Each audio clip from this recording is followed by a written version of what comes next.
Esse é o Brasil. Nesse lugar, abençoado por Deus e bonito por natureza, nem tudo dá certo sempre. Apesar da beleza, mais de 11% dos brasileiros estão desempregados. E dá pra desconfiar dessa estatística aí, pode ser pior. Apesar da bênção, a extrema pobreza avança e já atinge mais de 13 milhões entre nós. 48% do Brasil não tem acesso nem mesmo a saneamento básico. Se a natureza foi tão generosa com esse país, então de quem é a culpa por tudo isso? De acordo com Alexandre Garcia, a culpa é do povo. Numa palestra recente, ele pediu para que o Brasil imaginasse o que aconteceria com o país se ele trocasse de povo com o Japão. Digamos, é uma hipótese só para a gente pensar, que seja possível a gente trocar de população com o Japão. Que a gente transferisse 210 milhões de brasileiros para o arquipélago japonês e trouxéssemos os 153 milhões de japoneses para o continente brasileiro. E esperássemos 10 anos para ver o que aconteceria aqui. Lá não quero pensar. A plateia de Alexandre Garcia é formada por brasileiros. Esses brasileiros estão rindo da ideia de que se o Japão fosse habitado por eles, aquele país seria pobre e miserável. Mas não para por aí. Não, lá vamos esquecer. Aqui com esse solo, com essa extensão do solo, com esse regime de chuvas, com esse sol, com esse litoral, com esse subsolo, com esse clima, alguém teria dúvida de que os japoneses transformariam isso aqui em primeira potência do mundo em 10 anos? Tá bom, o que vocês estão reconhecendo? Que um povo que põe os pés sobre este solo em 10 anos pode transformar esse país em primeira potência do mundo. Como os japoneses não virão, vocês estão reconhecendo que a responsabilidade é nossa. Muito obrigado.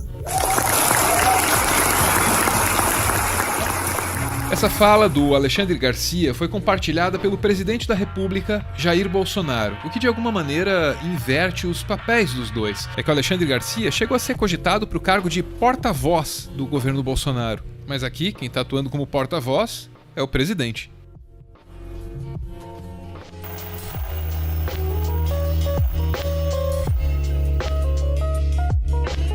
Esse é o João Batista Figueiredo, o último presidente da ditadura militar. Tinha pelo povo brasileiro o mesmo apreço do Alexandre Garcia. Aliás, nessa entrevista aqui, o Figueiredo aparece diante do próprio Alexandre Garcia. Aqui, os dois comentam a frase mais famosa de Figueiredo. É que Figueiredo foi, ou teria sido, o presidente que disse que preferia o cheiro do cavalo ao cheiro do povo a quem ele deveria servir no cargo. Presidente, um episódio lá do início, antes do seu início de governo, aquela versão do cheiro do povo e o cheiro do cavalo. Agora, depois desses 6 anos, eu volto a perguntar para o senhor gosta mais do cheiro do povo ou do cheiro do cavalo? Olha, aquilo só pode ter sido ou uma maldade do jornalista que ouviu o que eu disse, porque ele me fez a pergunta, eu bati no ombro dele, olhei para a cara dele, e disse: olha aqui, meu filho, eu gosto mais do cheiro do cavalo, você tem razão. Para não dizer outra coisa que eu devia ter dito. E ele maldosamente compreendeu, mas foi discutir com outro professor se devia ou não publicar. Mas já que você me fez essa pergunta, seria uma imbecilidade de mim a toda prova eu ter dito que gostaria mais do cheiro do cavalo. Mas agora, no momento, eu digo que eu não gosto do cheiro dele. De quem fez a pergunta, não gosto. Enquanto o Brasil se encaminhava para a abertura democrática, Figueiredo duvidava da capacidade do povo brasileiro de escolher os seus líderes, de conduzir os destinos do país através do voto. Figueiredo também é acreditado como o autor dessa frase aqui: um povo que não sabe nem escovar os dentes não está preparado para votar. Ao deixar o poder, o Figueiredo pediu para ser esquecido. E no instante em que ele fez esse pedido, o Alexandre Garcia tratou de dizer que a história sempre teria Figueiredo na mais alta conta. E a gente imaginando que ali, aqui essa câmera está registrando a entrada do senhor na casa do brasileiro médio, do povo, do povão. O que o senhor diria agora para o povão que está vendo o senhor aí, nesse momento que o senhor está deixando a presidência da República? Bom, o povão que poderá me escutar será talvez os 70% dos brasileiros que estão apoiando o Tancredo. E desejar felicidade para eles. E que me esqueçam. Aliás, eu pedi isso desde o começo. Se lembra? Mas eu acho que eu tenho a impressão que a história não vai esquecer certas coisas, presidente. Anistia, por exemplo, em primeiro lugar, e acesso à democracia que está aí. Figueiredo, assim como Bolsonaro, teve em Alexandre Garcia um jornalista de estimação. Esses dois presidentes têm isso em comum e tem outra coisa também. Ambos partilham da ideia de que o povo brasileiro é incapaz, é inferior. Essa ideia é velha e tem nome.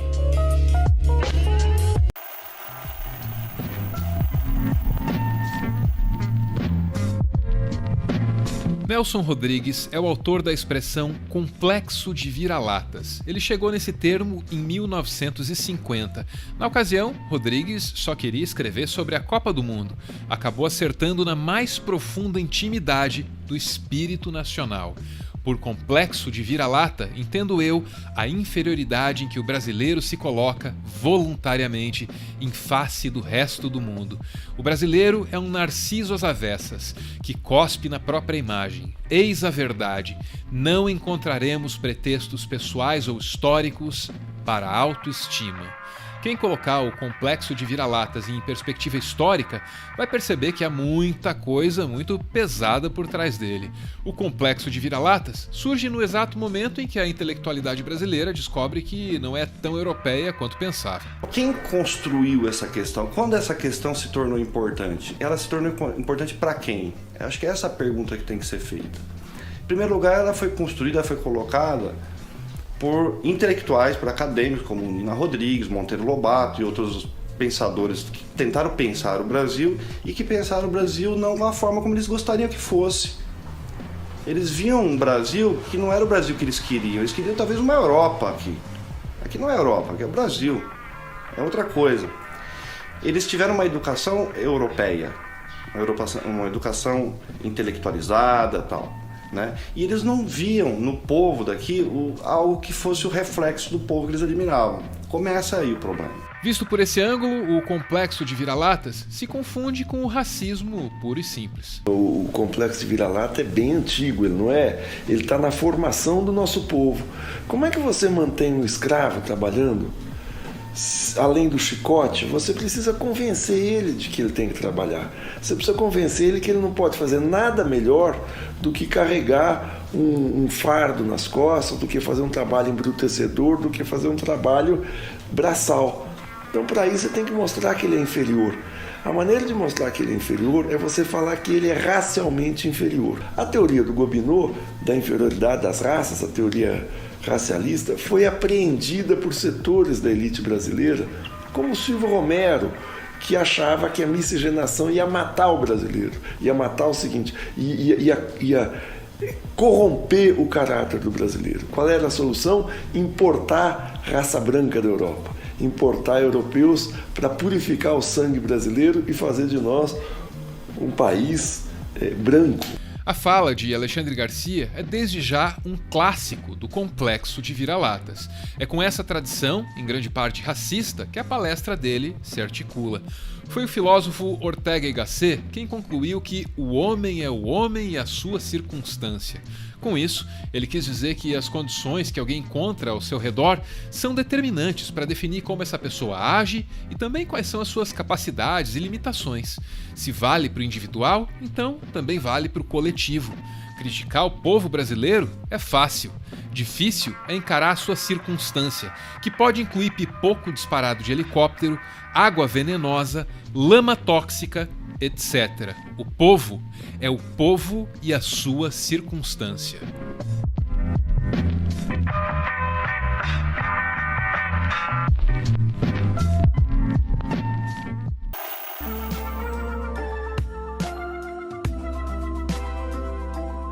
Dia desses, a gente lançou esse livro aqui, Tudo o que você precisou desaprender para virar um idiota. I understood that reference. Esse livro compila, desmente e explica de onde saíram as teorias conspiratórias que hoje definem os rumos das políticas públicas do Brasil. Uma breve olhada no índice pode te ajudar a compreender melhor do que se trata. Tem um capítulo para explicar que essa conversa aí de marxismo cultural nasceu justamente na Alemanha nazista. Tem um outro para explicar que vacinas são seguras. E assim por diante até chegar nas conspirações envolvendo o educador Paulo Freire. O nosso livro está disponível em várias livrarias. Se você se interessou, tem os links para compra aí na descrição do vídeo. Você pode dar uma olhada, mas só se você quiser.